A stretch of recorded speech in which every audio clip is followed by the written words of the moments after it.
America. It was just such a powerful representation of practicing what you preach. Exactly. You know, Christians pray the Lord's Prayer and forgive us our trespasses as we forgive those that trespass against us, and we just kind of mutter that without recognizing the significance of that, the importance of that. Yeah, yeah. I was so impressed. Let's move on now. Back to the book. Now it seemed to me that the vision test, which you write about, that should be a no-brainer. I mean, leaders have got to be visionary, right? Well, they have to. Here's the problem. Here's where the test comes. The test, Jim, comes, we get a vision from God, and we're in whichever realm of leadership we're in. And then we try to fulfill that ourselves or in the wrong timing, or we don't build a team, because you need a team to fulfill a vision.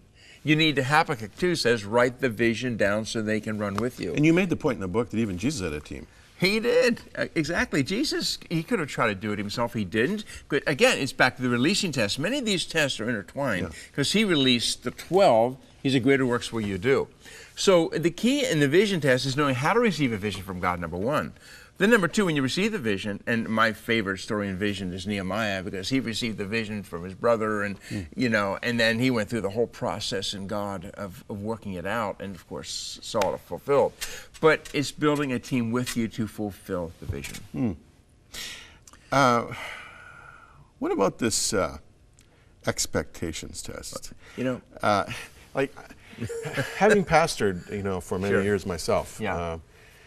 I fully know what it's like to be caught into the vortex of unfulfilled expectations on the part of my congregation. To me, of the 21 tests, and there's 21 just because those are the major tests I felt like I should write about. Nothing super spiritual about 21. I feel like that one probably trips up more people than anything else.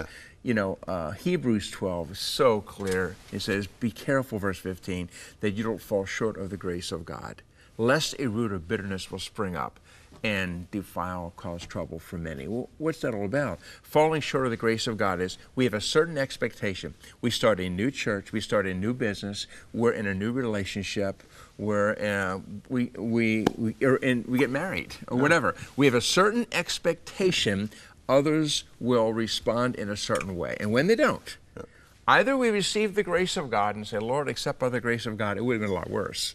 And receive the grace of God, or this little root of bitterness springs up. And that's the test. And if we don't deal with that and forgive and release, like the Mennonites and Amish did in Lancaster County, unless we do that, eventually that little root will become a tree. And it will not just defile us, mess us up, it'll mess up all those around us. And so the unmet expectations is a huge test. And if we don't learn to pass the test, the cool thing about God is, you know, as believers in Christ, is we don't flunk out, but if you don't pass the test, you take it again and again and again and again, and eventually we get it. And that's a big one. It's learning to receive the grace of God. Forgive, move on, trust God. The next time, the grace will be there again. The success test. We all like to kind of marinate in our successes. We love to talk about our successes. But don't we learn more from our failures than we do from our successes? When I look back on my life, the hardest times that I've gone through, I went through deep waters, you know, in leadership areas. And when I was a pastor, I wanted to quit after 12 years, even though we had magazine articles written about us and this church is doing well. But I was hurting inside, and I was having personality conflicts with people, all kinds of things. And that's where I've learned the most. When I look back on my life, it's really the hard times, it's the tests. Count it all joy when you face various trials and tests, James chapter 1. But that's how we grow. You've been married 37 years? I'm married 39 years. 39 this years. This year, in a few months, will be 39 years, 4 children, 3 grandchildren. I'm a blessed man. Well, you're, four children. 4 children, 3 grandchildren. Yes, sir. Tell me about your family. Well, we have our oldest daughter's married. We have 3 grandchildren.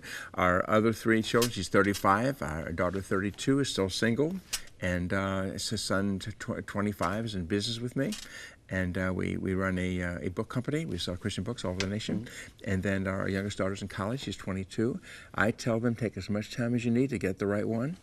And we're very blessed. Our kids have been a great blessing to us. Now, you make the point in the book on leadership that, with regard to integrity, yes, that the leader up front, Yes. in your case, a leader in the pulpit, Yes.